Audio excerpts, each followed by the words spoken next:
अस्सलाम वालेकुम स्टूडेंट। आज की वीडियो में हम MTI 501 के लेक्चर नंबर 23 से स्टार्ट करने जा रहे हैं।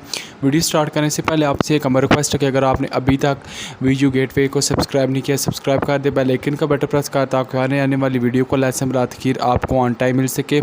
चलिए वीडियो स्टार्ट करते हैं हम। फर्स्ट ऑफ़ ऑल हमारे पास लेक्चर नंबर 23 से स्टार्ट हो रहा है हमारा फाइनल टर्म का सिलेबस। इसमें आपके पास ये थ्योरम है, जस्ट एज आपने MCQs के तौर पे देख लेना है कि इसकी जो स्केलर की जो यूनिक एग्जिस्ट बनती है जो इक्वेशन है लाइक वो क्या एक्स इज C1 B1 कम C2 B2 कम C3 B3 and up to C1 CN BN तक जाती है। ठीक है, आपने इस तरह देख लेना है। और उसके बाद आपने देख लेना है कि दी रिप्रेजेंटेशन फॉर एक्स जो हमारे पास यूनिक होता है और are the B coordinate of x the weight C1 C2 and up to so on such that x is C1 B1 C2 B2 and up to C1 CN BN तक जाता है हमारे पास। और इसके बाद आपने देख लेना है कि हमारे पास कोऑर्डिनेट वेक्टर जो रिलेटिव होते हैं बी या बी कोऑर्डिनेट ऑफ एक्स के इक्वल होते हैं। और ये आपने एक एग्जांपल देख लेनी है कि यह आपके पास क्वेश्चन होगा और आपने अब इसको किस तरह से सॉल्व करना है। प्रीवियस मैंने आपको बताया क्या है कि C1 B1 कम C2 B2 है और इसमें हमारे पास दिस वन C1 की इक्वल होता है और ये वाला हमारे पास C2 के इक्वल होता है। ठीक है, और C1 की जगह आपने क्या किया -2 इंसर्ट कर दिया और C2 की जगह आपने क्या किया 3 के कर दिया। B1 हमारे पास क्या है दिस वन है और B2 दिस वन है और इसकी जगह ये देखा हमने देखा और इनका आपस मल्टीप्लिकेशन की एंड एडिशन की, तो इसके बाद ये हमारे पास आ गया। ठीक है, अब एक एक चीज़ मैं यहाँ पे अब एलेबोरेट नहीं करता। आप प्रीवियस से मैथमेटिक्स में मैट्रिक्स को मल्टीप्लिकेशन डिवीजन ये सब चीज़ें आप ऑलरेडी पढ़ चुके हैं। ठीक है, यहाँ पर मैं ब्रीफली एंड इंपॉर्टेंट जो एग्जाम्पल होगी वो आपको मैं ब्रीफली करवा देता हूँ। और इस वजह आपके पास एग्जाम्पल है कि इसके कोऑर्डिनेट वेक्टर हमने फाइंड करने हैं, तो इसके हमारे पास क्या है कि ये हमें मिली हुई है और इसमें क्या करेंगे C1 करेंगे और C1 की जगह क्या है कि A हमारे पास ये देखा है 1 कर देंगे प्लस C2 और इसकी जगह क्या है ये x है, फिर 3 की जगह हमारे पास ये x स्क्वायर है, ये इस तरह कर दिया। अब हम क्या करेंगे कि C1 किसकी इक्वल है, ये C1 A0 की इक्वल है, C2 A1 की इक्वल है, C3 हमारे पास A2 की इक्वल है और इसको हम इस फॉर्म में हम लिख देंगे तो ये कहेंगे कि ये हमारे पास सॉल्व हो गया। और इसके बाद जितने से एग्जांपल है और ये इतनी इसमें आपने ये क्या करना है, इसमें आपने क्या करना है कि फ़र्स्ट ऑफ़ ऑल इन सबको एक सीक्वेंस में दे C1 A1 plus C2 A2 plus C3 A3 plus C4 A4 करेंगे। और आप क्या करेंगे कि हमारे पास दिस वन जो A है ये इक्विवेलेंट कर देंगे इन सबको C1 A1 A की वैल्यू मैट्रिक्स रख देंगे, A2 की जगह दिस वन, A3 की जगह दिस वन, A4 की जगह दिस वन। ठीक है, और इसके बाद हमने अब क्या करेंगे, अब C1 को इसके अंदर मल्टीप्लिकेशन कर देंगे। ठीक है, इसके अंदर सब मल्टीप्लिकेशन करेंगे और फिर सबको एडिशन करेंगे तो दिस वन हमारे पास एट द एंड जवाब आएगा। और फिर क्या करेंगे इसको फिर इसके इक्विवेलेंट कर देंगे, 0 को C1 प्लस C2 के इक्विवेलेंट करेंगे, -1 को C3 के इक्विवेलेंट और 3 को इसके इक्विवेलेंट करेंगे और फिर हम प्लस मैंने करके इसका आंसर निकालेंगे। ठीक है, ये चीज़ें फिर आपने देख लेनी है। और दिस लाइन जो है इंपॉर्टेंट है पेपर के अगर MCQs के लिहाज से, ये आपने एक दफ़ा कर लेनी है। और बाकी यहाँ पे कोई इस तरह ख़ास चीज़ मुझे नहीं मिली कि जो मैं आपको करवा दूँ। दिस वन इंपॉर्टेंट है कि पेपर के पॉइंट ऑफ व्यू से इसमें आपने क्या करना है कि वही चीज़ करनी है, C1 है और उसकी जगह B1 की वैल्यू आपने इंसर्ट करनी है, फिर C2 की जगह B2 की वैल्यू इस तरह इंसर्ट करनी है। इक्विवेलेंट आप किसके कर देंगे, x के करेंगे। और x क्या होगा कि ये देखिए आपके पास क्या C1 और C2 इसको आप अलग मैट्रिक्स में लिखेंगे, 2 1 और -1 को इसको अलग लिखेंगे। आप क्या करेंगे इनको आपस में मल्टीप्लिकेशन एडिशन वगैरह जो भी आपने करना होगा इन्वर्स वगैरह करेंगे तो ये आपके पास आंसर आ जाएगा। ठीक है, आपने इस तरह करना है। और इन्वर्स के लिए मैं आपको बता दूं कि आपने क्या करना होता है कि आपके पास जो डायगोनल होती है दिस वन, इसकी आप वैल्यू चेंज करते हैं और इसकी इनकी जो है इस डायगोनल की आप क्या करते हैं जो है इनकी जो अलामत होती है वो आप चेंज करें, लाइक जो प्लस के माइनस कर देंगे कि जो माइनस के उनको हम प्लस कर देते हैं। और इसके बाद क्या करेंगे आप इसके डिटर्मिनेंट लेंगे, क्या करेंगे 2 × 1 2 होता है और माइनस +1 होता है क्योंकि फार्मूले का इसमें होता है जो 1 करेंगे 2 + 1 ये हमारे पास 3 होता है, ये 1/3 आ जाएगा और इसको इस तरह करेंगे आपस में मल्टीप्लिकेशन करेंगे तो हमारे पास आंसर आ जाए। तो ये चीज़ें जो आप प्रीवियस पढ़ चुके हैं, आप एक एक चीज़ मैंने आपको एलेबोरेट करवाई तो वीडियो बहुत लेंथी हो जाएगी। अगर आपको नहीं समझ आ रही तो आप इस तरह करें कि इनकी शार्ट लिखी ले लीजिएगा, ये जस्ट उनके लिए कि जो जिनकी कंसेप्ट ऑलरेडी प्रीवियस कोर्स में क्लियर है। ठीक है, और इसमें आपके पास और कुछ खास इस तरह चीज़ नहीं जो आपको मैं बता दूं। अच्छा, इसमें आइसोमॉर्फिज्म की जस्ट एक डेफिनेशन आपने मेमोराइज़ कर लेनी जो पेपर के पॉइंट ऑफ व्यू से इंपॉर्टेंट है और बाकी इसमें कुछ ख़ास मुझे नज़र नहीं आ रहा कि जो मैं आपको करवाऊं पेपर के पॉइंट ऑफ, बस यही है। ठीक है, और इसमें अब 24 में हम देखते हैं कि इसमें जो है ये जो चीज़ें हाईलाइटेड हैं ये जस्ट आपके जो है MCQs के लिहाज से इंपॉर्टेंट है, बाकी इसमें कोई इस तरह का क्वेश्चन वगैरह जो है नहीं आ सकता, ठीक है। अच्छा, ये है कि डायमेंशन ऑफ द ज़ीरो जो वेक्टर स्पेस है ये ज़ीरो होता है, ये किसको कहा होता है, डिफाइंड ज़ीरो को कहा होता है। और हर डायमेंशन जो फाइनाइट होती है वेक्टर स्पेस वो किसके ऊपर कंटेन कर रहती है, वो बेसिस के ऊपर कर रहती है। और इसमें हम देख लेते हैं। अच्छा, the set blanks forms a basis for r की power n, it is called the standard basis of r की power n। MCQs के लिहाज से इंपॉर्टेंट है। और दिस लाइन जो इट इज़ के यू है कि ये MCQs के लिहाज से इंपॉर्टेंट है। और r की पावर n इज इक्वल किसके होता है, n के होता है। और p n जो किसके होता है, n+1 के होता है। m इंटू जो कि n है ये किसके इक्वल होता है, m इंटू n के होता है, ठीक है। ये चीज़ें आपने MCQs के लिहाज से मेमोराइज़ कर लेनी है। और बाकी ये एग्जांपल जो है कि dimension of the sub space है, इसमें आपने क्या करना है, इसमें ये देखें कि जो ए है ये आपके पास क्यों है ना, ये आपने यहाँ पे लिख दिया। ए के बाद क्या है, यहाँ पे 1 है, यहाँ पे आपने 1 लिख दिया। फिर ये 5 है, 5 लिख दिया। और यहाँ पे ए नहीं है, इसमें यहाँ पे 0 है, 0 लिख दिया। और यहाँ पे कुछ भी नहीं है और यहाँ पे 0 है, 0 लिख दिया। बी की जगह क्या करेंगे, बी की जगह 3 लिख दिया। और यहाँ पे बी नहीं है, 0 लिखेंगे। और यहाँ पे बी है, 1 लिखेंगे। और यहाँ बी नहीं है, यहाँ पे 0 लिखेंगे। बाकी भी आपने एज इट इज़ करनी है। और इसके बाद जब ये आप निकाल लेंगे तो क्या करेंगे, आपने इस तरह करना है कि एक जो है ये V1 की इक्वलेंट करेंगे, ये V2 के, ये V3 के, और ये आप V4 की इक्वलेंट कर देंगे, ठीक है। और आपने फिर क्या करना है, इनको नीचे आपने बताना है V1 is not is equal to 0 होता है, ये वाला जो है कि इक्वलेंट नहीं है।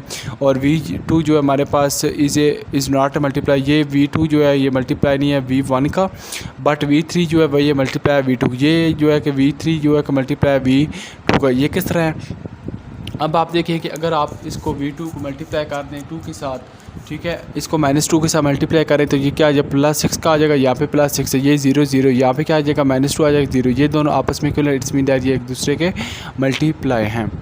और इसमें आपने ये जस्ट ज़ीरो डायमेंशनल है, 1 डायमेंशनल है। यहाँ पे जो है कि R3 0 स्पेस के इक्विवेलेंट होता है। ये लाइन जो है MCQs क्लास से इंपॉर्टेंट है, this one important MCQs class से है।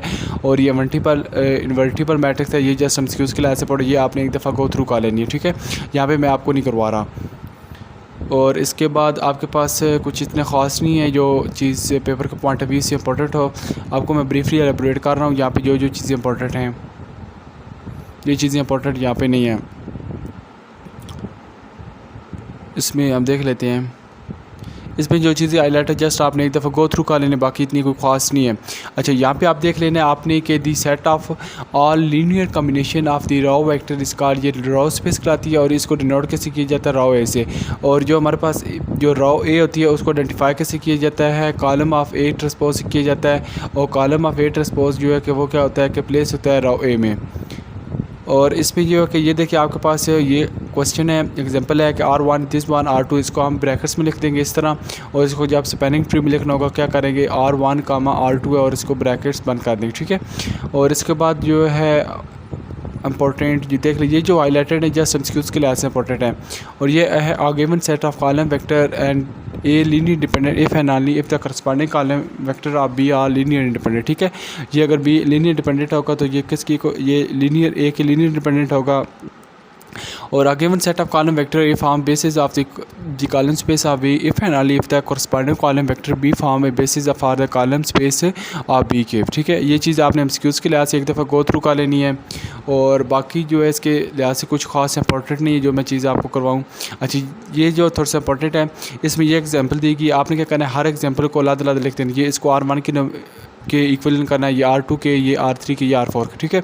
आप जो हमारे पास पिक करनी है कि वो बेसिस जो रॉ स्पेस में वो कौन सी होंगी, एक हम ये पिक कर लेंगे, ठीक है। और एक हम जो है कि इसमें से ये पिक कर लेंगे और इसमें से एक ये पिक करेंगे, ठीक है। इनको हम C1 C2 एंड C3 का नेम दे देंगे। इसके बाद आपके पास यही चीज़ वही आ गई है कि अब V1 V2 V3 इनको एक ब्रैकेट्स में लेंगे। और उसके बाद आपने क्या करना है कि इचेलॉन फॉर्म जो कि वहाँ पे अप्लाई करनी है कि आप क्या करेंगे कि जो डायगोनल से जो लेस होंगे, ये देखें आपका ये डायगोनल है, इससे जो होंगे ये आपने सारे ज़ीरो करने हैं, इसलिए हम जो है कि इचेलॉन फॉर्म का यूज़ करते हैं, ठीक है। और बेसिस पे मैट्रिक्स है, ये वही चीज़ आ गई है कि आपके पास यहाँ पे मैट्रिक्स दी गई है, फिर आप इसके ए का ट्रांसपोज लेंगे। ट्रांसपोज आप किससे लेते हैं कि जो रॉ होती है उनको कॉलम में एक्सचेंज कर दे, कॉलम को रॉ में कर देते हैं। इसको हम बोलते हैं कि हमने इस मैट्रिक्स का जो है ट्रांसपोज दिए, ठीक है। ट्रांसपोज लेने का ये मेथड होता है। और इसमें बाकी चीज़ हम देख लेते हैं। अच्छा, और rank of A is the dimension of the column space of A important MCQs है, और the dimension of the null space sometimes called the nullity of A है, ठीक है, नलिटी ऑफ ए है। और रैंक थ्योरम क्या है, इसका फार्मूला मोस्ट इंपॉर्टेंट है पेपर के पॉइंट ऑफ व्यू से, शार्ट क्वेश्चन के लिहाज से भी rank A plus dimension null A is equivalent n है। अच्छा, अब आपको यहाँ पे एग्जांपल दी गई, अब हम फार्मूले के लिहाज से सॉल्व करते हैं। आपके पास क्या है कि हमारे पास रैंक ए है, ठीक है, रैंक ए हमने इस तरह लिखना है, और हमारे पास जो है, अब हम देखें कि डायमेंशन की 2 है, और डायमेंशन हमारे पास क्या है, यहाँ पे हम 2 दे देंगे, और एन क्या है कि एन हमारे पास 9 है, 9 करेंगे, ठीक है, और यहाँ पे +2 है, 9 - 2 करेंगे, किसके इक्वलेंट होता है, ये हमारे पास होता है 7 के, ठीक है, यहाँ पे हमारे पास 7 आ जाएगा। इस एग्जाम्पल 2 है, एग्जाम्पल 2 में हम क्या करेंगे कि डायमेंशन हमारे पास हमें पता 2 है, और ये हमारे पास कितनी है मैट्रिक्स है, ये 9 है, 9 में से हम जब इसको 2 करेंगे तो ये हमारे पास जो आंसर आएगा तो वो बन जाएगा, ठीक है, ये इसको भी हमने इस तरह करना है। और बाकी इसमें कुछ ख़ास चीज़ नहीं है जो करने वाली हो, वो भी देख लेते हैं। अच्छा, ये इंपॉर्टेंट एग्जांपल्स हैं जो अभी हम करने वाले हैं, जो प्रीवियस मैंने एक आपको करवाई है वो पेपर के पॉइंट ऑफ व्यू से इंपॉर्टेंट है ये भी। और ये आपका एमसीक्यूज़ के लिहाज से rank A is equal to the number of leading variable in the solution of A x is equal to 0 है। Nullity A the number of parameters in the general solution of A x is equal to 0 है। आपने जब parameter find करना होगा तो आपके लिए ये फार्मूला यूज़ होगा कि nullity A is equal to n minus A rank A होता है। इसमें क्या है कि आपके पास एन की वैल्यू क्या है, एन की वैल्यू हमें पता है ये 7 है, और उसके बाद इसमें रैंक ए की वैल्यू क्या है, ये 3 है, और 7 माइनस हम 3 करेंगे तो हमारे पास आंसर 4 आ जाएगा, ठीक है। सेम एज ये एग्जांपल यहाँ पे भी है कि हमारे पास क्या है कि एन किसकी इक्वलेंट है, ये 4 के है, और इसके रैंक 0 है, और 4 - 0 करेंगे तो ये हमारे पास 0 आ जाएगा, ठीक है। और इसको हम इस तरह करना है। बाकी हम देख लेते हैं कि matrix the rank A is equal to, और रैंक ए के ट्रांसपोज होता है। इसका जस्ट आपने ये चीज़ मेमोराइज़ करनी है कि रो स्पेस ऑफ ए जो है, रो स्पेस ऑफ ए का ट्रांसपोज होता है कॉलम स्पेस ए जो है, ये कॉलम ऑफ स्पेस ऑफ ए का ट्रांसपोज है, नल स्पेस ऑफ ए है, नल स्पेस ऑफ ट्रांसपोज है। और इसके बाद लीव्स 4 वेक्टर स्पेस इंटरेस्ट होते हैं। रो स्पेस हमारे पास ए है, कॉलम स्पेस ए है, नल स्पेस ए है, और नल स्पेस ए की पावर टी है। इसको ये हमारे पास फंडामेंटल मैट्रिक्स स्पेसिस हैं, और इसका फार्मूला ये आपने एमसीक्यूज़ के लिहाज से मेमोराइज़ करना है कि नलिटी ए किसकी इक्वलेंट होता है, एन - आर के, नलिटी ए ट्रांसपोज है वो एम - आर की इक्वलेंट होता है। इसमें रो स्पेस ऑफ ए क्या है, आर की इक्वल होते हैं डिमेंशन। कॉलम स्पेस जो है कि ये आर के है, नल स्पेस जो है कि एन - आर के, null space of A transpose जो है वो एम - आर की इक्वलेंट है। ये जस्ट आप एमसीक्यूज़ के तौर पे एक दफ़ा इसको गो थ्रू कर लेना है, बाकी इतना कोई ख़ास पेपर का पॉइंट ऑफ व्यू से इंपॉर्टेंट नहीं है। ऑलराइट, अब हम देखते हैं नेक्स्ट जो एग्जांपल इंपॉर्टेंट है वही करेंगे, बाकी स्किप कर देंगे। अच्छा, इसमें हमारे ये देखें, इसमें आपने क्या लिखना है कि एक्स बी जो इज़ इक्वल टू क्या है, ये 3 है, और ये वहाँ पे 1 है, और ये हम 1 लिख देंगे, यहाँ पे 1 है तो ये दिख बन गया। और एक्स क्या है कि 6 और ये 4 है, यहाँ पे हमने 6 और 4 लिख दिया, ठीक है। ये चीज़ हमने इस तरह करनी है। और बाकी कंसिडर 2 बेसिस है, बेसिस बी दिस वन, ये एग्जांपल है आपके पास। आपने क्या करना है कि x C is equal to 3b plus b2 है, ये क्या करें 3b प्लस b2 है, और 3b1 अलग कर देंगे, b2 को अलग करेंगे। अब हमने क्या करना है कि इसमें ये देखें, और इसमें b1 की वैल्यू और b2 की वैल्यू क्या है। b1 का हमें पता है 4 और 1 है, b2 क्या है -6 और 1 है, ठीक है, -6 और 1 है, ये देखें, और ये हमारे पास दिस 1 है। अब मैट्रिक्स को आपस में सम अप जो कैलकुलेट करेंगे, 4 1 -6 1 आइएगा, और हमारे पास एक्स किसकी इक्वल है 3 और 1 के, इनको अपनी मल्टीप्लिकेशन करेंगे तो ये हमारे पास आंसर आ जाएगा, ठीक है। ये आपने करना है। अब आपके पास एक मोस्ट इंपॉर्टेंट जो फार्मूला भी है, नेक्स्ट इसके एग्जांपल भी आ रही हैं। आपने क्या करना है, आपके पास जब भी उसने बताया गया हो कि let B equal to b1 b and up to so on bn and c1 and up to cn the basis of vector space v then exist n into matrix b c2b या b2c such that, इसका जो कि formula आपके पास this one बनेगा, change of the coordinate matrix from b2c। या b2c होगा तो उसको हम क्या लिखेंगे, b2c, इस तरह हम लिखेंगे, ठीक है। अगर c2b होता तो यहाँ पे क्या करते, पहले c लिख देते, फिर एरर डाल के फिर b लिख देते, ठीक है। ये आपका इन्वर्स आ गया। इन्वर्स आपका किस तरह है, ये इस फार्मूले से बनाया है। आपने इन्वर्स करना है, जो एक्स भी यहाँ पे रहेगा, ये जब दूसरी साइड पे जाएगा तो p की पावर इन्वर्स कर देंगे तो ये दूसरी साइड पे चला जाएगा। और बाकी हम जो चीज़ें इंपॉर्टेंट हैं वो देख लेते हैं। इसमें हमारे पास ये एग्जांपल इंपॉर्टेंट है कि ये एग्जांपल आपने एक दफ़ा गो थ्रू कर लेनी अच्छी तरह से। इसमें क्या है कि b1 ये देखिए इसने बोला है कि आपने क्या करना है, कोऑर्डिनेट मैट्रिक्स फाइंड करना है जो बी से सी की तरफ हो। अगर वो कह दे ना बी से सी की तरफ हो तो बी से सी, यहाँ पे आपने क्या करना है, बी है और एरर किसकी तरफ जाएगा, सी की तरफ जाएगा। और क्या क्या करेंगे, या यहाँ से आप सही फिगरेशन होगी, बी से सी है C1 C2 B1 B2 करेंगे। और C1 की वैल्यू क्या है, हमें पता है कि C1 1 और -4 C2 3 -5 है और B1 B2 इसके इक्वलेंट है। अब जो ये देखा हमारे पास इतनी ये इसका जो हम क्या करेंगे, पहले इचिलन मैट्रिक्स से जो अप्लाई करेंगे कि रॉ मैट्रिक्स, इसमें क्या करेंगे कि इसमें R2 + 4R1 करेंगे तो ये 0 आ जाएगा। फिर 1/7 R2 करेंगे तो ये हमारे पास 1 आ जाएगा। और R1 - 3R² R2 करेंगे तो ये हमारे पास 0 है। ये हमारे पास क्या आइडेंटिटी मैट्रिक्स बनानी थी, तो हमने इसलिए जो इचिलन फॉर्म का अप्लाई किया, ये आइडेंटिटी मैट्रिक्स है। और ये हमारे पास जो बनी है ये हमारा B1 के इक्विवेलेंट है, ये हमारे पास B2 के इक्विवेलेंट है। ठीक है, हमने इस तरह इसको किया। जो इचिलन फॉर्म का है जो आप मिड टर्म पढ़ चुके हैं कि हमने जो कि किस तरह उसके ऊपर अप्लाई करना है। आपके पास क्या है कि अब आपने 2 चीज़ें फाइंड करनी है, एक C2B है और एक B2C है।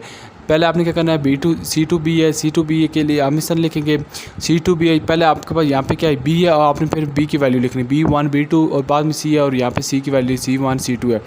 अब आपने यहाँ पे B1 B2 की वैल्यू C1 C2 की आपने क्या किया, आप रॉ मैट्रिक्स आपने यहाँ पे परफॉर्म करी। इचिलन फॉर्म को रिड्यूस मैट्रिक्स बनाने के लिए, आइडेंटिटी मैट्रिक्स बनाने के लिए हम करेंगे तो ये देख हमारे पास आइडेंटिटी मैट्रिक्स फाइनलाइज हो जाएगी। और ये हमारे पास क्या आ जाएगा, B1 है और ये हमारे पास B2 आ जाएगा। ठीक है, ये हमारे पास दिस वन। अब हमने इन्वर्स फाइंड करना है। इन्वर्स फाइंड करने के लिए क्या करेंगे, मैंने आपको बताया इन्वर्स फाइंड करने के लिए हम इसकी ये डायगोनल की वैल्यू जो है, जो वैल्यू की जो स्पेस चेंज कर देंगे और जो ये वाली होंगी इनकी जो अलामत चेंज कर देंगे। ठीक है, ये -8 और 2 यहाँ पे चलेगा, -3 और 5 यहाँ पे आ गया। ठीक है, ये प्लस का था माइनस हो गया, ये माइनस का था प्लस हो गया। अच्छा, अब आपने देखना है कि डिटर्मिनेंट हमने किस तरह फाइंड कर, डिटर्मिनेंट के लिए क्या करेंगे, -8 × 2 किसके होता है, -16 की इक्वल होता है। और ये फार्मूले का माइनस है और ये -5 × 3 क्या होगा, -15 होगा, ये +15 है। और जब सम अप करेंगे तो ये आंसर क्या आ जाएगा, -1 आ जाएगा। ठीक है, यहाँ पे 1 है -1 है और इसको इस तरह मल्टीप्लाई किया तो ये हमारे पास इस तरह इसकी आ गई है। और इस नेक्स्ट एग्जांपल भी आपने इसी तरह करनी है। एक एक चीज़ मैं करवाने बैठ गया तो वीडियो बहुत लेंथी हो जाएगी, इसलिए मैं आपको टू द पॉइंट एक एक एग्जांपल को। डिस्क्रीट सिग्नल्स वो होते हैं कि व्हेन एवर अ प्रोसेस, ये जो हमारे पास मेल की जाती है सैंपल है, डिस्क्रीट टाइम इंटरवल जो टाइम के बारे में हम करते हैं उसको कहते हैं। ठीक है, और ये आपने जस्ट एक लाइन जो कि देख लेनी है एक्सक्यूज़ के लिहाज से। तो एक दफ़ा डिस्क्रीट टाइम सिग्नल होते हैं कि a function defined on integer that are sequence और टेक ओनली डिस्क्रीट वैल्यू जो रहते हैं, जिस तरह ब्रॉडकास्ट है, रेडियोज़ है, ये सारे जो डिस्क्रीट टाइम सिग्नल्स की एग्जांपल्स हैं। और लीनियर डिपेंडेंट क्या होता है, C1 UK + C2 VK + C3 WK and = 0 होता है। और ये आपके पास फार्मूला है, K+1 करेंगे, K+2 फिर K+3 and up to so on, इस तरह हम करते जाएंगे। ये आपके पास एग्जांपल उन्होंने दी है, इसमें क्या करेंगे आपके पास।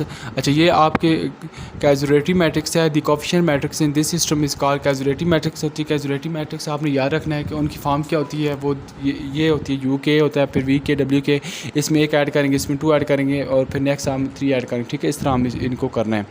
और इसमें हमने क्या करना है कि ये हमारे पास कैजुअलिटी मैट्रिक्स है, इसमें क्या करेंगे, K 0 रखेंगे, K की पावर 0 रखेंगे, यहाँ पे ये आएगा और उसके बाद जो आंसर ये आएगा, इसके बाद इसका हम जो है कि इसको इचिलन जो फॉर्म अप्लाई करेंगे, रिड्यूस मैट्रिक्स करेंगे, क्योंकि इसके जो यहाँ पे जो डायगोनल हैं इसके जो नीचे जो जितनी भी होगी ये हमने 0 बनाना है, इसलिए हम करेंगे। ठीक है, ये इसको अप्लाई करते हैं।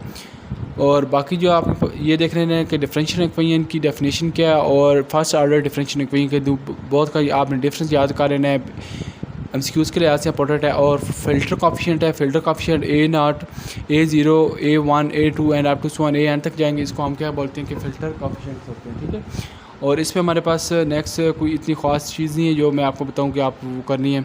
अच्छा, और the filter is called the low pass filter होता है। फिल्टर द आउटपुट, अगर उसकी जो आउटपुट है 0 सीक्वेंस होती है तो ये हमारे पास लो पास फिल्टर कराता है। ये आपने एक दफ़ा मेमोराइज़ कर लेना है। और बाकी ये आपने देख लेना कि ऑक्सिलरी इक्वेशन क्या होती है, इसको एक अच्छी तरह से एमसीक्यूज़ के लिहाज से इंपॉर्टेंट है, बाकी इतने ख़ास नहीं है कुछ। इसके बाद आपने ये जो थ्योरम हाईलाइटेड है, इनकी जो इक्वेशंस होती हैं एक दफ़ा आपने अच्छी तरह से पढ़ लेनी है, माइट भी कि ये आपके एमसीक्यूज़ में वो पूछ सकेगी ये किस थ्योरम की है। और such a basis usually is called a fundamental set of इसके बाद हम देख लेते हैं कैजुअलिटी मैट्रिक्स इज़ इन्वर्टिबल के is equal to 0, so signal are हमारे पास क्या होते हैं, ये लीनियर इंडिपेंडेंट होते हैं। वो पूछ लेगा लीनियर डिपेंडेंट होते हैं या लीनियर इंडिपेंडेंट होते हैं, आपने वहाँ पे मार्क करना है कि लीनियर इंडिपेंडेंट होते हैं। अच्छा, ट्राविलियर फिक्स पॉइंट आप इसके लिए क्या होता है कि 1 माइनस ए की A into X is equal to 0 होता है, और ये आई किसको नॉमिनेट कर, तो आइडेंटिटी मैट्रिक्स क्या होती है कि वो हमारे पास 1 0 0 1 इस तरह की वो आइडेंटिटी मैट्रिक्स लाती है, ठीक है। और ये एमसीक्यूज़ के लिहाज से इंपॉर्टेंट है कि A has non trivial fix point होता है, ए माइनस 0 सिंगुलर होता है, और डिटर्मिनेंट जो है ये इक्विवेलेंट 0 के होता है। आपने यहाँ पे बताना है कि ये नॉन ट्रिविलियर या ट्रिविलियर। पहले हम ए लेते हैं, ए क्या करेंगे 1 माइनस ए करेंगे, आइडेंटिटी मैट्रिक्स दिस 1 किया माइनस किया, इसका ये आंसर आया, इसका डिटर्मिनेंट लेंगे 0 -4 आया, इसमें ये इक्विवेलेंट 0 के नहीं है, तो ये ट्रिविलियर है। अब हम बी लेंगे, बी के अंदर क्या करेंगे, आइडेंटिटी मैट्रिक्स में से हम क्या करेंगे कि ए की वैल्यू ए की मैट्रिक्स को माइनस करेंगे, जो आंसर आएगा उसका डिटर्मिनेंट है, जो डिटर्मिनेंट आएगा वो 0 है। इट्स मीन दैट कि ये हमारे पास जो कि नॉन ट्रिविलियल फिक्स पॉइंट्स है, ठीक है। ये चीज़ आपने याद रखें। और एन इंटू एन मैट्रिक्स जो ये स्केलर होती है, लेमडा जो है हमारे पास वो क्या कहता है, इजन वैल्यू को लाता है, ठीक है। और A x is equal to lambda X क्या किसकी इक्वल होता है, इजन वेक्टर के इक्विवेलेंट होता है। ये एमसीक्यूज़ के लिहाज से इंपॉर्टेंट है, आपने एक दफ़ा देख लेना है। अब एग्जाम्पल 2 है कि A is equal this one U and V are eigen vector of A के हैं या नहीं। पहले क्या करेंगे, ए यू करेंगे, फिर जो है कि ए वी करेंगे। ए यू किया तो हमारे पास इनको मल्टीप्लाई किया, ये आंसर आया। अब इसमें से हम क्या करेंगे, 4 कॉमन लेंगे, 4 कॉमन लिया तो ये 6 - 5 बनेगा, ये चीज़ यू बन गई। इट्स मीन दैट ये इसके इक्विवेलेंट है, हम इसको इस तरह लिख सकते हैं। और ए वी करेंगे, ए वी ए की वैल्यू है, फिर वी के इनको मल्टीप्लाई किया, दिस 1 क्या आया। और अब देखेंगे आप देखेंगे इनमें से क्या चीज़ हम आउट निकाल सकते नहीं निकाल सकते, तो इट्स मीन दैट ये जो है कि वी के इक्विवेलेंट नहीं है, तो हम यहाँ पे सिंपली लिख देंगे, ठीक है। और इजन वेक्टर में क्या करेंगे कि ए माइनस यहाँ पे क्या किया, आइडेंटिटी लिखते हैं, यहाँ पे 7 आइडेंटिटी लिखेंगे और एक्स इज इक्वल 0। फिर क्या करेंगे, उस मैट्रिक्स को 7 के साथ मल्टीप्लाई करेंगे आइडेंटिटी को, फिर इनको आपस में माइनस करेंगे, तो ये हमारे पास आंसर आ जाएगा, ठीक है। फिर उसके बाद हम जो है रिड्यूस मैट्रिक्स जो है कि फॉर्म का जो इचलन जो मैट्रिक्स है वो जो है अप्लाई करेंगे। अच्छा, नेक्स्ट हमारे पास एजेंट स्पेस है। ये आपने एजेंट स्पेस ऑफ ए होता है, ये आपने जस्ट एज एमसीक्यूज़ के लिहाज से एक इम्पॉर्टेंट है कि इसकी किसकी इक्विवेलेंट होता है। और जो लेमडा होता है ये एजेंट वैल्यू ऑफ ए की होती है, और lambda is the solution of equation determinant lambda I minus A की इक्विवेलेंट होता है। एंड ये हमारे पास लीनियर सिस्टम होता है कि lambda identity minus A into X is equal 0, ये नॉन ट्रिवियल सॉल्यूशन होता है। और ये आपने इक्वेशन याद रख लेनी है, ये आपने एजेंट वैल्यू की इक्वेशन मेमोराइज़ कर लेनी है। बाकी इसमें कुछ इस तरह ख़ास चीज़ें हैं जो मैं चीज़ें आपको बताऊँ, आपने कहा ये थ्योरम है, थ्योरम में आपने जैसे एमसीक्यूज़ के लिहाज से ये सब चीज़ें आपने मेमोराइज़ कर लेनी है, बाकी आप बेशक स्किप भी कर सकते हैं। और इसमें आपने याद रखना है कि जो लेमडा होता है इसमें determinant A minus lambda identity is equal to 0 है। लेमडा जो है ये इजन वैल्यू होती है, और आई जो आइडेंटिटी मैट्रिक्स होता है। और इजन वैल्यू फाइंड करने का तरीका क्या होता है, इजन वैल्यू फाइंड करने का होता है ए माइनस लेमडा आई होता है। ये देखें हमारे पास ए की वैल्यू ए लिख दिया, और लेमडा है, और लेमडा और आइडेंटिटी मैट्रिक्स आपस में मल्टीप्लाई किया, दिस 1 क्या आएगा, इन दोनों का आपस में मल्टीप्लाई कर ये आएगा। और इसके बाद हमने क्या करना है, इनका डिटर्मिनेंट लेना है। डिटर्मिनेंट लेने के लिए इन दोनों को आपस में मल्टीप्लाई करेंगे और माइनस लिखेंगे, और फिर इन दोनों को मल्टीप्लाई करेंगे, तो ये हमारे पास आंसर आएगा। इसको फिर सम अप करके तो ये हमारे पास फाइनलाइज आंसर आ जाएगा, ठीक है। लेमडा इज इक्वल 3 होगा, और लेमडा इज इक्वल टू -7 के हो जाएगा, ये हमारे पास आंसर आ जाएगा। ये चीज़ें आप प्रीवियस पढ़ चुके हैं, अब अगेन एक एक चीज़ करवाना बच्चों वाली बात होगी। अच्छा, ए इज़ वर्टिबल होता है if and if only determinant A not is equal to 0 क्यों, डिटर्मिनेंट ए बी किसके होता है, determinant A and determinant B के होता है, और ए का ट्रांसपोज का डिटर्मिनेंट किसके होता है, डिटर्मिनेंट ए के होता है। बाकी ये 2 और 3 पॉइंट्स आपने देख लेने अच्छी तरह से, पेपर के पॉइंट ऑफ व्यू से इंपॉर्टेंट एज एमसीक्यूज़। और नेक्स्ट हमारे पास है कि करैक्टरिस्टिक पॉलिनोमियल ऑफ ए होता है कि if A is an n×n matrix their determinant A minus lambda identity is a polynomial degree is called the, किसके को करैक्टरिस्टिक ऑफ पॉलिनोमियल ए की होती है। P inverse A P is called, ये similarity transformation होती है, ये मैं आपको नेक्स्ट बताता हूँ। A is row equivalent to B then B is equal to A E A, some invertible matrix E होते हैं, ठीक है। और इसके बाद जो चीज़ इंपॉर्टेंट है वो करेंगे, बाकी जो फिजूल चीज़ें हम स्किप कर देंगे। आज के such that A V is equal to lambda V होता है, सम के लिए सम स्केलर होते हैं, ये जो है कि लेमडा के लिए, बाकी ये इंपॉर्टेंट। अच्छा, डायगोनलाइजेशन में ये किसके इक्वलेंट होता है, और जो हमारे पास A is equal to P D, P inverse होता है, और पी हमारे पास इन्वर्टिबल मैट्रिक्स होता है, और डी जो हमारे पास डायगोनल मैट्रिक्स कहलाता है। इसको इसकी थिकनेस बढ़ा देते हैं। अच्छा, नेक्स्ट हमारे पास ये देखें, डी है और डी स्क्वेयर करना है तो डी इंटू डी करें, डी स्क्वेयर है, डी थ्री करें, डी स्क्वेयर इंटू डी करेंगे, डी थ्री आ जाएगा, 3 टाइम मल्टीप्लाई करेंगे, और डी फोर को 4 टाइम मल्टीप्लाई करेंगे, 4 आ डी के है, डी के को के टाइम मल्टीप्लाई करेंगे तो ये हमारे पास आंसर आ जाएगा। ठीक है। अच्छा, अब इसने क्या बोला है कि ए स्क्वेयर किसकी इक्वल होता है, ये P D into D P inverse होता है। अगर आप इसको इस तरह भी लिख सकते हैं, पी आप ये देखिए यहाँ पे डी स्क्वेयर है ना, यहाँ पे डी स्क्वेयर आ जाएगा और साथ पी इनवर्स आ जाएगा। ओके, अब मैं यहाँ पे कहूँ ए की क्यूब है, ए क्यूब है, फिर आपके करेंगे इसको जो है कि डी क्यूब कर देंगे। अगर मैं कहूँ ए की पावर 4 है तो ए डी की पावर 4 करेंगे, बाकी एज इट इज़ आ जाएगा। ठीक है, ये चीज़ आपने मेमोराइज रखनी है। ये चीज़ें ए की पावर 3 है और ये देखें डी के ऊपर 3 है, बाकी चीज़ सेम है, बाकी ये चीज़ें सेम है। और ये of some invertible matrix P and some dimensional matrix D होती हैं, और N into N matrix diagonalize होती हैं अगर if and only if N linear dependent eigen values हों। ठीक है, ये इसकी इक्वलेंट होती हैं। बाकी इतना यहाँ पे कुछ इतनी ख़ास चीज़ें नहीं है जो आप चीज़ को बताई जाए जो आपको करने वाली हों। जो चीज़ें हाईलाइटेड हैं वो जस्ट आपने एमसीक्यूज़ के तौर पे एक दफ़ा देख लीजिएगा काइंडली। इसमें कुछ चीज़ लगते हैं 31 है, 31 में हम देखते हैं ये इंपॉर्टेंट है एज एमसीक्यूज़ के लिहाज से कि the matrix M is a matrix representation of T is called the matrix of T relative to the basis B and C. और नेक्स्ट हम देख लेते हैं क्या चीज़ इंपॉर्टेंट है पेपर के पॉइंट ऑफ व्यू से।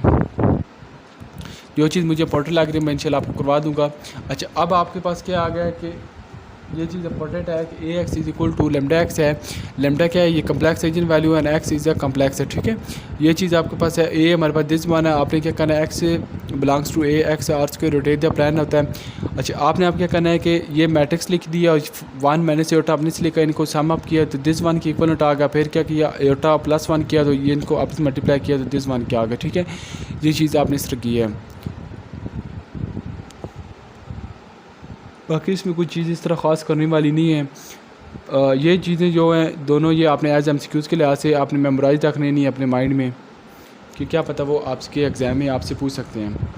अच्छा, नेक्स्ट लेक्चर में हम देखते हैं कि क्या क्या चीज़ें आपके पेपर के पॉइंट ऑफ व्यू से इंपॉर्टेंट हैं वो पढ़ लेते हैं।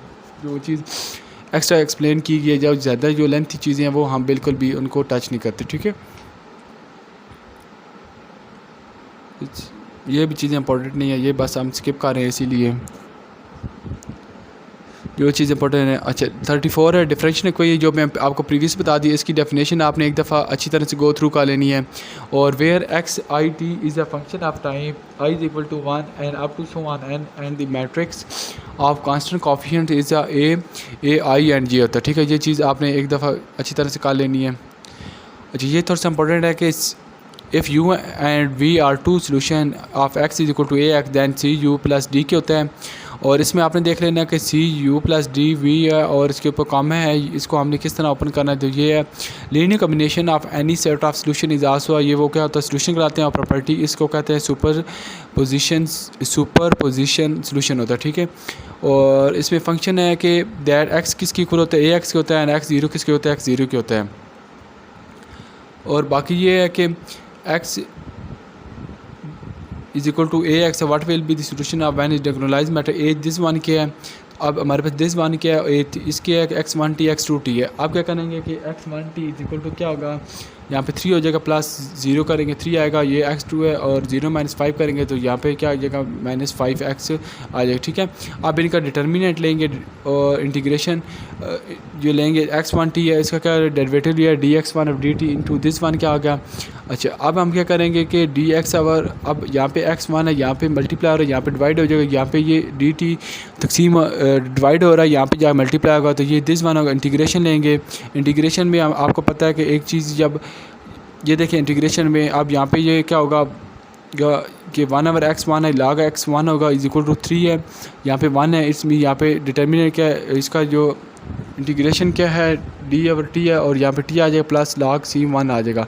ये देख वहाँ पे जाएगा माइनस होगा। आपको पता है कि ये log x मैंने log c किसके इक्वल होता है, log x over 1 over c1 क्या होता है, इज इक्वल टू 3 dt है। log ख़त्म होगा तो ये e की पावर 3t बन जाएगा और यहाँ पे क्या होगा, ये c यहाँ पे डिवाइड है, यहाँ मल्टीप्लाई होगा दिस 1 क्या आ जाएगा। ठीक है, सेकंड पॉइंट भी आपने इसी तरह बिल्कुल करना है कि इसकी इंटीग्रेशन लेनी है। और ये एक्स टी को वी ई की पावर लेमडा टी है और ये लेमडा स्केलर है और सम फिक्स नॉन ज़ीरो वेक्टर होते हैं। ई की पावर लेमडा टी है, ये नेवर ज़ीरो होता है और एक्स टी जो है ये equivalent to A X T if and only if lambda V is equal to A V के होता है। ठीक है, एजेंट फंक्शन है, एजेंट फंक्शन की ये जस्ट एक आप लाइन मेमोराइज कर ले, ये पेपर एमसीक्यूज़ के लिए ऐसे पढ़ रहे हैं, बाकी इतना कुछ खास नहीं करने वाला इसमें से।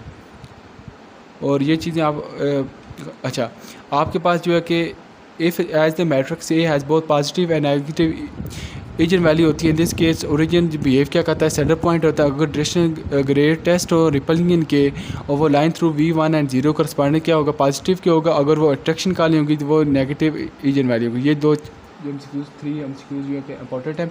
डायगोनलाइजेबल होता है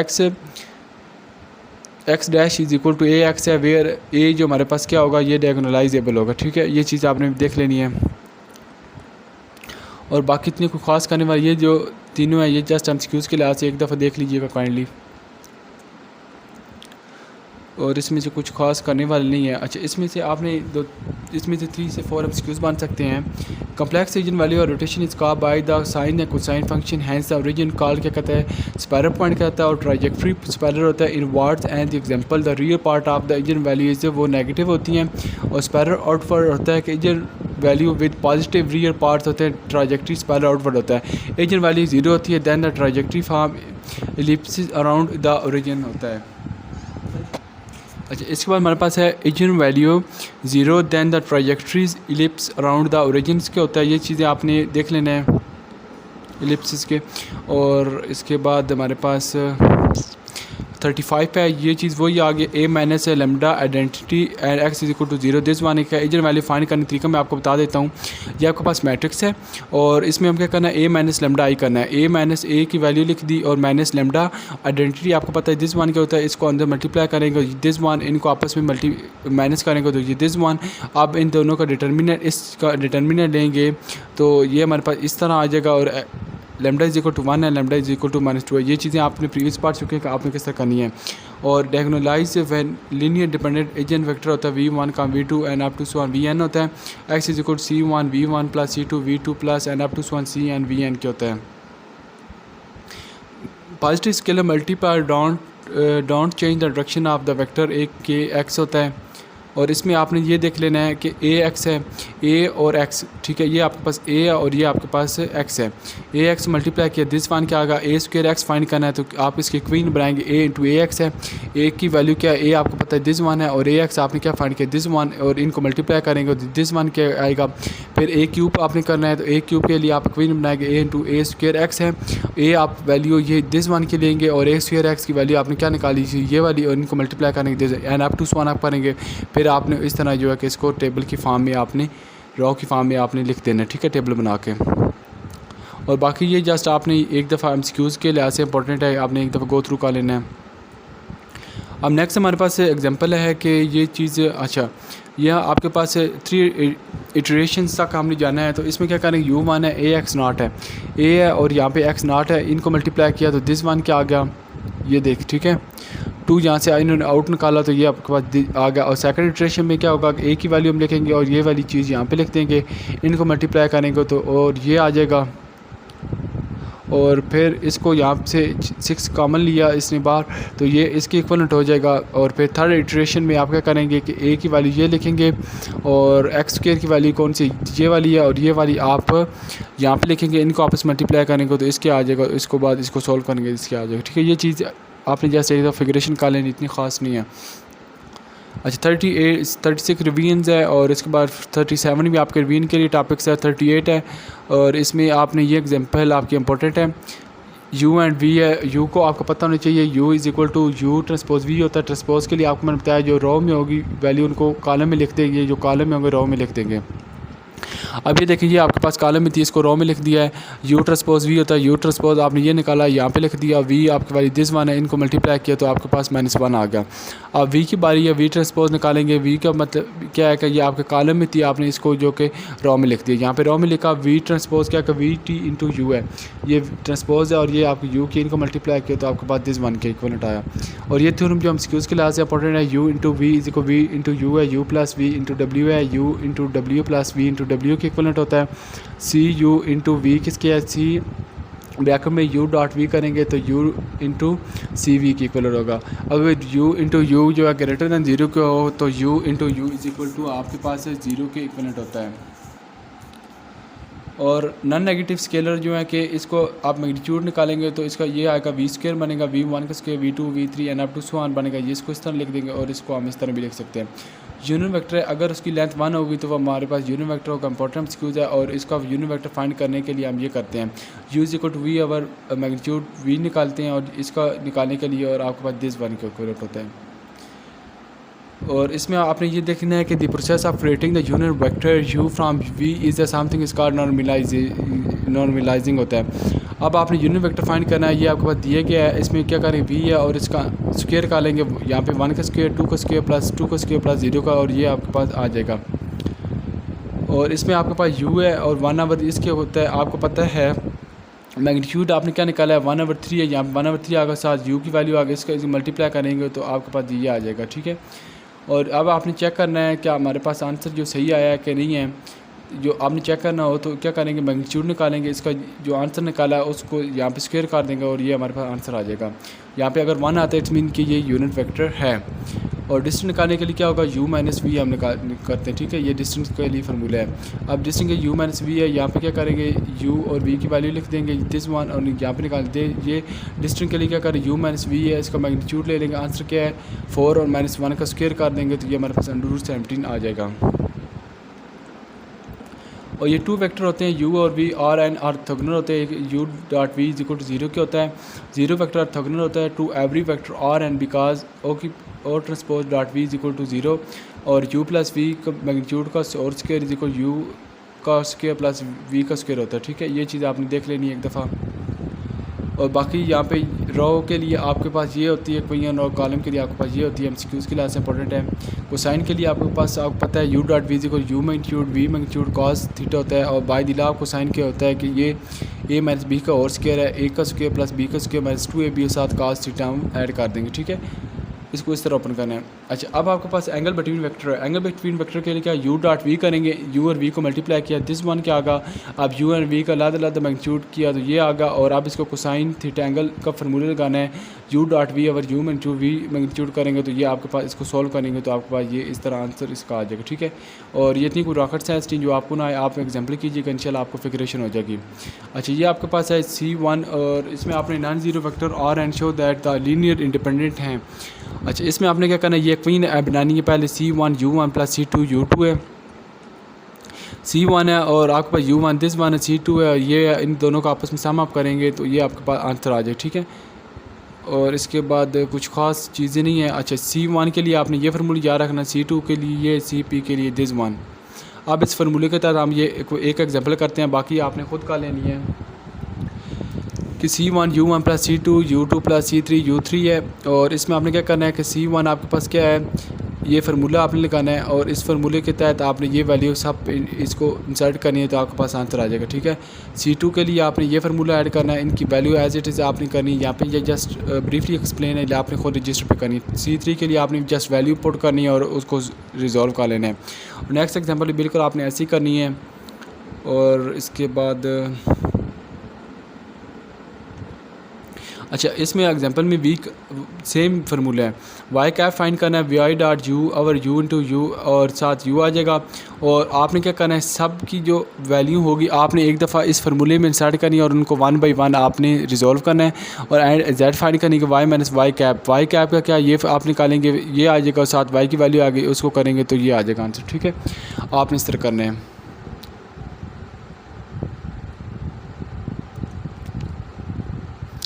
और बाकी जो चीज़ें करने वाली वो मैं आपको करवा देता हूँ ब्रीफली। और ये चीज़ें आपने एमसीक्यूज़ के लिहाज से इंपॉर्टेंट है, आपने एक दफ़ा गो थ्रू कर लेनी है।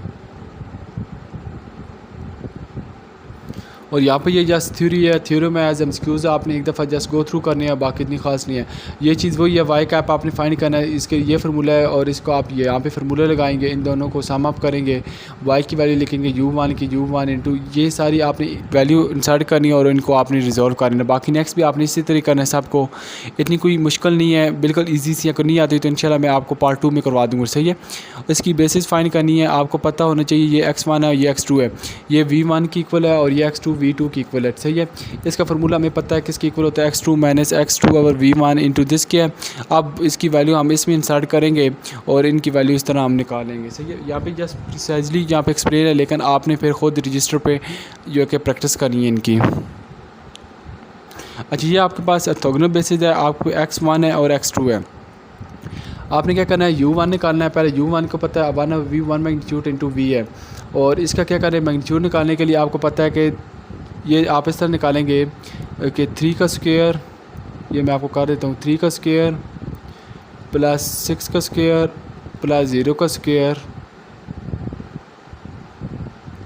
और 3 इंटू 3 9 होता है, और प्लस 36 होता है 6 का, और प्लस 0 लेना, लेके कुछ फ़र्क नहीं, ये 145 होता है।